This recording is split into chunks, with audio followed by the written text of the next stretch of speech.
चरणदास यो कहत है सुनियो संत सुजान, मुक्ति मूल आधीनता नरक मूल अभिमान। देखिए अहंकार एक भारू शत्रु है, इसलिए जो भी इसका त्याग कर दे, विषय वासनाओं से रहित हो जाए, गुरु की सेवा तन मन धन से करे, गुरु के वचनों पर पूर्ण श्रद्धा विश्वास रखे, वही सतगुरु का सच्चा मुरीद हो सकता है। क्या बताया है कि जो अपने मालिक सतगुरु, अपने कुल गुरु इष्ट सतगुरु की उपासना करता है, गुरु महाराज उनके कभी भी कार्य नहीं बिगड़ने देते। आप इस चीज़ का पूर्ण भरोसा श्रद्धा रख लीजिएगा। देखिए गुरुमुख प्रवचन भाग 2 में आप जुड़ रहे हैं। हमारा उद्देश्य यही होता है कि हम गुरु जी की जो मुख से निकले वाणी है वो आप तक समय तक पहुंचता है। देखिए क्या बताया कि मन लगावे सो सतगुरु पावे। यदि हमने मन सतगुरु में लगाया तो सतगुरु हमें मिलेंगे। कहा कि मन लगावे सो सतगुरु पावे, योगी या विधि मन को लावे। जैसे पतंग जरे दीपक में प्रीत से प्राण जलावे, जगमग जोत सही नहीं जावे, जोत में आन समावे। जैसे नारी पनघट को जात है, सिर गागर भर लावे, सखी संग से बोलत चालत सूरत गागर से लावे। जैसे नट कला के कारण गाड़ा ढोल बजावे, अपना बोझ साध सिर ऊपर सुरत बांस से लावे। मन के लगावे सो सतगुरु पावे, योगी या विधि ध्यान लगावे। देखिए जो प्राणी या जो मनुष्य ध्यान में, मतलब जो प्राणी या मनुष्य मन को ध्यान में जोड़ देता है वही मालिक को प्राप्त कर सकता है। देखिए बहुत ही अद्भुत ये बात आज होने वाली है। वीडियो को शेयर भी करना, लाइक कमेंट भी जरूर करना। देखिए सतगुरु को प्राप्त करने के जो अभिलाषी हैं, इस साधन से मन को अपने इष्ट देव, अपने सतगुरु से जोड़ सकते हैं। जैसे पतंगा दीपक पर जलता है और अपनी प्रीति को दृढ़ कर लेता है, उसे दीपक की ज्योति सहन नहीं हो सकती। वह ज्योति आध्यात्मिक प्रकाशमय होती है। जो पतंगा भी उसी ज्योति में जलकर ज्योतिमय हो जाता है। देखिए जैसे पनिहारी कुएं पर यानी, जैसे पनिहारी कुएं पर पानी लेने के लिए सिर पर गागर उठा ले जाती है और लौटते हुए सिर पर भारी गागर उठाती है। रास्ते में सखियों के संग बातें भी करती है, परंतु उसकी सूरत गागर में ही होती है। गागर कहीं डोलने न जाए, उसका यही ध्यान रहता है। जैसे नट अपनी कला दिखाने के लिए रस्सी पर चढ़कर अपना ढोल बजाता है, उसका ख्याल ढोल की सुरती में होता है। उसी प्रकार साधु जन अपने ध्यान का केंद्र भी सतगुरु के उपदेश को बनाकर अपनी सुरती को शब्द में लीन अपने सतगुरु के चरणों में लगा लेता है और अपने लक्ष्य को प्राप्त कर लेता है। देखिए जैसे संत महापुरुषों ने उपदेश दिया है, जैसे सतगुरु समनदास महाराज ने उपदेश दिया कि मन को एकाग्र कर लो। प्रत्येक काम की सफलता मन से होगी जब हम अपने मन को साध लेंगे। देखिए जैसे काम को एकाग्रचित होकर किया जाए, कोई भी कार्य, यदि हम मान लो कोई कार्य नया कर रहे या कोई पुराना कर रहे, या मान लो हम किसी कार्य कर रहे, जब तक उस कार्य के प्रति हमारे अंदर जागरूक नहीं होने की, एकाग्रता नहीं होने की, और कठिन से कठिन भी कार्य सरल बन जाता है। ऐसे ही सतगुरु की भक्ति प्राप्ति में यदि मन को संसारिक भोग ऐश्वर्यों में से हटाकर एकाग्र करके भजन अभ्यास में लगाया जाए तो अपने लक्ष्य को प्राप्त कर सकता है। मन को एकाग्र करने के लिए, सतगुरु की प्राप्ति के लिए आप 4 साधन बताते हैं हमारे सतगुरु रविदास जी महाराज ने। क्या बताया कि देखिए सबसे पहला अभ्यास, विचार, ध्यान, समाधि। देखिए जब अभ्यास आप किसी चीज़ का करने लगोगे, जैसे मान लो पहले कुएं पे सब पानी खंचे थे, तो रस्सी लोहे पे भी या पत्थर पे भी अपना निशान छोड़ दें। ऐसे ही जब शब्द का हम अंदर रटन करेंगे तो शब्द अपना प्रकाश जरूर छोड़ देगा। ये तो होगी जी अभ्यास का। विचार का है मन यदि हमारा शुद्ध हो गया, विचार हमारे शुद्ध हो गए तो सत्संग हमें हमारे घर मिल गया। ध्यान, हमने इधर उधर से ध्यान हटाकर गुरु के चरणों में ध्यान लगा लिया और अपने कार्यों में हम पूर्ण रूप से अग्रत हैं। तो हमारा काम कभी नहीं बिगड़ने का। समाधि यानी कि खुद में समाने की ही चेष्टा, यानी कि खुद में समाने की जो मतलब हमारे मन में जो जिज्ञासा होती है, तो जब हम खुद में समाना चाहेंगे तो हम 2 घड़ी ध्यान करेंगे। इसे क्या है? मेडिटेशन, शब्द की पावर।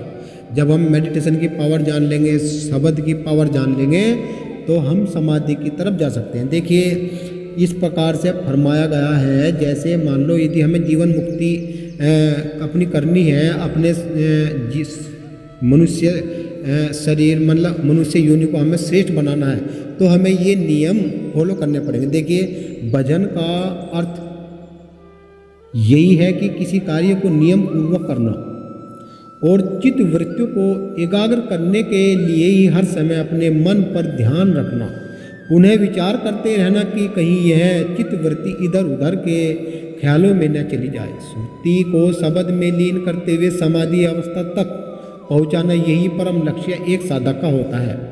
देखिए इसी प्रकार सतगुरु प्राप्ति के अभिलाषी जितने भी जिज्ञासु सज्जन हैं, इन 4 साधनों को ध्यान में रखते हुए अपनी चित्तवृत्तियों को माया की ओर से समेटते हैं और भक्ति की ओर लगाते हैं तथा अपने ध्यान का केंद्र सतगुरु के शब्द को बनाते हैं। सतगुरु के वचन ही उनकी पूंजी बन जाती है। अपने जीवन को सतगुरु के उपदेश अनुसार बनाकर लक्ष्य की प्राप्ति का मार्ग सुगम बनाते हैं और लक्ष्य को प्राप्त कर लेते हैं। यही तो वो विधि है, यही वो विधि है, यही वे गुरुमुख प्रवचन है जो हमें सतगुरु महाराज ने जो समझाया है, वही हम आपको समझा देना चाहते हैं। देखिए क्या बताया, देखिए इंसान का मन मोम के समान होता है। जैसे मोम पिघल जाता है, ऐसे ही मन भी पिघल जाता है। मान लो किसी पे दया करनी या मान लो किसी चोट लगी, तो ऐसे ही तुम्हारी आंखों से भी आंसू निकलने पड़ते हैं। यदि किसी को भारी दुख है तो समस्या आपके सामने भी आ सकती है। देख क्या बता, इंसान का मन मोम के समान है, फिर भी न जाने मनुष्य क्यों मन की शिकायत करता है कि नाम सुमरन में मन नहीं लगता। क्यों नहीं लगता? यह उसे किसी भी आकार में डाला जा सकता है। जैसे मोम न मतलब मोम जो है पिघल जाता है और बाद में वो काठ बन जाता है, और ऐसे ही हम अपने मन को मोम की ढाल यदि बना लें, उसे पिघला लें। देखिए चाहे जो दीपक में भर कर दीपक का आकार बना लो, चाहे गिलास में डालकर उसे गिलास का आकार बना लो, चाहे किसी भी पिघले हुए मोम को बूंद बूंद करके मिट्टी में मिला दो, यह मनुष्य पर निर्भर है कि जैसा चाहे मोम की शक्ल बना सकता है। उसी प्रकार मन भी मोम की न्याय है। इस पर चाहो तो माया अथवा माया के विचारों का प्रभाव डालो अथवा सतगुरु की संगति, उसके सत्संग, यह मन उसके सांचे में ढाला जा सकता है। देखिए मन को जब हम सत्संग में नहीं डालने गए, सतगुरु के चरणों में नहीं डालने गए और मन सतगुरु को नहीं देने गए, अपने 5 विषय को नहीं त्यागने गए और भजन अभ्यास ध्यान समाधि में नहीं जाने गए, जब तक हमारा मन शुद्ध नहीं होने का। देखिए यदि इस मन पर मायावी विचारों का प्रभाव ज्यादा पड़ गया तो जीव लक 84 योनि अवगमन के चक्र में फंस जाएगा, जिसे छुटकारा मिलना अति कठिन है। यदि संत महापुरुष की संगति प्राप्त की जाए तो अपने मानव जन्म के लक्ष्य को प्राप्त कर सकता है। जैसे मोम को यदि जलाया जाए तो जलकर रोशनी देता है, जैसे मोमबत्ती जलाते हैं तो वो रोशनी प्रकाश फैला देती है और स्वयं जलकर समाप्त हो जाती है, ऐसे ही मन को यदि गुरु भक्ति के साधनों में साध लिया जाए तो मन के विचार और संकल्प विकल्प समाप्त हो जाते हैं। अंतर में उजाला हो जाता है। देखिए जब अंदर उजाला हो जाता है तो क्यों ना गुरु भक्ति के संस्कार इस मन पर डाले जाए, जिसे जीव को जन्मांतरों के लक 84 की यातनाओं ना झेलनी पड़े। क्यों नहीं करते हम ऐसा, समझने का विषय है। देखिए समय के अनुसार कई बातों का परिवर्तन होता रहता है। जैसे सर्वसाधारण सा कथन है कि सतयुग में मनुष्य की लंबी उम्र होती थी। ऐसा है या नहीं है, आप इस चीज़ को बाद में समझना। देखिए स्वास्थ्य बहुत अच्छा होता है यदि हमारी उम्र लंबी हो। ये सतयुग या द्वापर या त्रेता नहीं है, कोई सा भी युग हो, जब हम अच्छे कर्म करेंगे और सतयुग को हम अपने घर में लाएंगे तो हमारी उम्र भी अच्छी होगी, हमारी श्वास भी शुद्ध हो जाएगी। देखिए क्या बताया है, दोबारा से मैं आपको यही बात सुना देता हूँ। देखिए समय के अनुसार कई बातों में परिवर्तन होता है। देखिए एक साधारण सा कथन है कि सतयुग में मनुष्य की आयु लंबी होती थी, स्वास्थ्य बहुत अच्छा होता था, इसलिए जीवन का आनंद प्राप्त करते थे। कलयुग में थोड़ी आयु में स्वास्थ्य खराब हो जाता है, इसलिए थोड़ी आयु में जीवन का आनंद लेना कठिन होता है। इसका यह अर्थ नहीं समझना चाहिए कि थोड़ी आयु पर शारीरिक सुखों एवं ऐश्वर्यों में आनंद प्राप्त कर लिया जाए। इसका वास्तविक रहस्य सतगुरु ने क्या बताया है। देखिए सतयुग में भी लोग आध्यात्मिक समय तपस्या साधना गुरु भक्ति में व्यतीत करते थे। सूरत शब्द योग का अभ्यास धीरे धीरे आत्म साक्षात को हो जाता था, जिससे कि सतयुग में जीवन का आनंद प्राप्त करते थे। इसी प्रकार यदि कलयुग में भी सूरत शब्द योग की साधना अथवा गुरु भक्ति की ओर ध्यान दिया जाए तो थोड़े समय में आत्म साक्षात हो जाता है और जीवन का आनंद प्राप्त किया जा सकता है, क्योंकि सुख भजन अभ्यास और आध्यात्मिक उन्नति पर निर्भर है, आयु पर नहीं। देखिए संत महापुरुषों ने चेतावनी दी है, वे जिन्होंने चेताया है, क्या चेताया कि इसी थोड़ी आयु में ही भजन सुमरन कर जीवन का वास्तविक आनंद प्राप्त किया जा सकता है। देखिए यदि आप इस चीज़ को समझना ही चाहते हैं और हम आपको वास्तव में समझाना चाहते हैं तो आप इस चीज़ को पहले समझ लो और विचार कर लो। देखो एक रोज़ जब हम गुरु की ध्यान में बैठेंगे, पहले एक दिन बैठ कर देखो आप तो समझ में आ जाएगी। जैसे देखिए आग है, आग में कौन सी वस्तु नहीं जलती, आग में कौन सी वस्तु नहीं जलती, समुद्र में क्या नहीं समा सकता, वह कौन सा प्रबल कार्य है जो अबला नहीं कर सकती, संसार में वह कौन है जिसे काल नहीं खा सकता। इसका उत्तर यह है कि यश अर्थात लोक का उत्तर महापुरुषों की महिमा ऐसी है जिसे आग में नहीं जला सकते। मन समंदर में विशाल है, जैसे समंदर बताया ऐसे मन भी समंदर के समान है। जैसे एकमात्र मन ही ऐसा है जो समंदर में नहीं समाया जा सकता। असमर्थ और गुणहीन नारी जिसके अंदर कोई गुण ही नहीं, अबला जिसको कहा जाता है, ऐसी नारी समस्त श्रेष्ठ गुणों से संपन्न संतान को जन्म नहीं दे सकती। मान लो एक जिसके अंदर वो अच्छी नारी नहीं है तो वो एक अच्छे बच्चे को जन्म नहीं दे सकती, क्योंकि वो संस्कार उसके अंदर ऐसे नहीं है। ऐसे ही नाम अर्थात सतगुरु का जो नाम है, देखिए नाम सतगुरु का प्रदान किया हुआ अंतर का शब्द ऐसा ही है जिसे काल नहीं खा सकता, अपितु नाम से तो काल भी भय खाता है। बोल संत शिरोमणि सतगुरु रविदास महाराज की, सतगुरु ज्ञान भिक्षुक दास महाराज की, सतगुरु समनदास महाराज की, गुरु मेहता दास महाराज। देखिए क्या बताया कि देखो जब हम संसार में रहकर सतगुरु की शरण ग्रहण कर उनसे नाम की दीक्षा ले लो। देखिए संसार में रहकर सतगुरु की शरण ग्रहण कर उनसे नाम की दीक्षा ले लो, जिसे काल भी भय खाता है और समंदर से भी विशाल मन को जीता जा सकता है।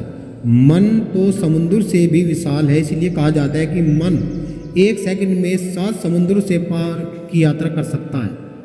जैसे समंदर की सतह को पाना कठिन है, वैसे ही मन के संकल्प विकल्पों को मिटाना समंदर की सतह पाने से भी अधिक कठिन है। देखिए वीडियो को ही समाप्त करेंगे, थोड़े से और प्रवचन कर देते। देखिए जहाँ किसी इंद्री मन, देखिए सभी इंद्रियों को हम अपने वश में कर लेंगे।